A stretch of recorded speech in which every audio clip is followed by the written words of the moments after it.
ప్రియమైన దేవుని పిల్లలారా, ఈరోజు మనం ఒక చాలా ముఖ్యమైన ప్రశ్న గురించి తెలుసుకోబోతున్నాం. బైబిల్ ప్రకారం చేతబడులు, మంత్రాలు, బ్లాక్ మ్యాజిక్ నిజంగా ఉన్నాయా? అవి పనిచేస్తాయా? వాటి వెనుక ఉన్న శక్తేంటి? ఒక క్రైస్తవుడు వీటి విషయంలో ఎలా ఉండాలి? ఈ ప్రశ్నలకు సమాధానం మన అభిప్రాయాల్లో కాదు, బైబిల్లోనే ఉంది. బైబిల్ ప్రకారం బ్లాక్ మ్యాజిక్ అనేది దేవుని శక్తిని విడిచిపెట్టి దయ్యాలు, మంత్రాలు, చేతబడి, జ్యోతిష్యం, రాశిఫలాలు, వశీకరణ, తాయత్తులు, భవిష్యత్తు చెప్పడం, మంత్రగాళ్లను ఆశ్రయించడం ఇవన్నీ దేవుని స్థానంలో సాతానున్ను పెట్టే పనులు. బైబిల్ చాలా స్పష్టంగా చెప్తోంది. ద్వితీయోపదేశకాండము 18వ అధ్యాయం 10వ వచనంలో, చేతబడులు చేయువాడు, మంత్రవిద్య చేసేవాడు, జ్యోతిష్కుడు, దయ్యాలను ఆశ్రయించువాడు ఎవ్వడునూ నీ మధ్య ఉండకూడదు. ఇలాంటి కార్యములు చేయువారందరినీ యెహోవా ద్వేషించుచున్నాడు. గమనించండి, దేవుడు అసహ్యించుకుంటాడు, ద్వేషిస్తాడు అని చెబుతున్నాడు.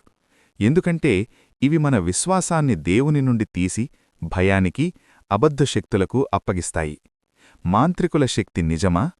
బైబిల్ చెబుతోంది, అవి నిజమైన శక్తి కాదు, తాత్కాలిక మోసం మాత్రమే. 2వ కొరింథీయులకు 11వ అధ్యాయం 14వ వచనంలో, సాతాను కూడా తానే వెలుగుదూత వేషం ధరించుకొనుచున్నాడు.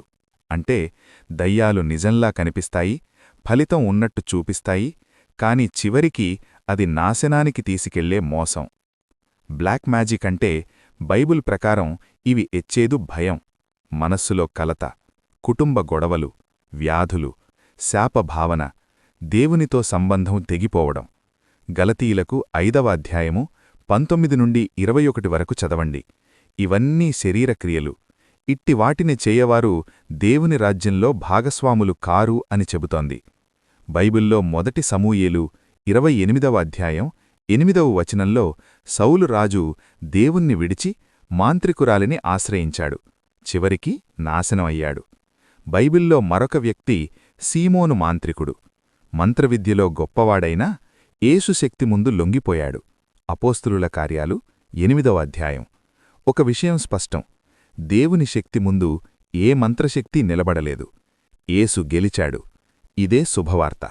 కొలస్సీలకు 2వ అధ్యాయం 15వ వచనంలో, యేసు శిలువపై అధికారాలను, శక్తులను ఓడించి జయించాడు. మొదటి యోహాను 4వ అధ్యాయం 4వ వచనంలో, మీలో ఉన్నవాడు లోకంలో ఉన్నవానికంటే గొప్పవాడు అని చెబుతోంది. యేసులో ఉన్నవారిపై చేతబడి, శాపం, దయ్యాల శక్తి ఏదీ పనిచేయదు.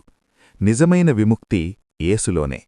అపోస్తలుల కార్యాలు 19వ అధ్యాయం 18 మరియు 19 వచనాల్లో, మంత్రవిద్య చేసినవారు పశ్చాత్తాపపడి తమ మంత్రగ్రంథాలను కాల్చేశారు. అది నిజమైన మార్పు, అది నిజమైన విముక్తి. ఈ కాలంలో మనం ఏమి విడిచిపెట్టాలి? జ్యోతిష్యం, రాశిఫలాలు, వాస్తు, తాయత్తులు, మంత్రగాళ్ళు, భవిష్యత్తు చెప్పేవారు. ప్రియమైనవారా, చివరిగా నిజమైన శక్తి యేసులోనే ఉంది. నిజమైన రక్షణ ఆయనలోనే ఉంది. నిజమైన విముక్తి ఆయన రక్తంలోనే ఉంది. యేసే మార్గం, సత్యం, జీవం.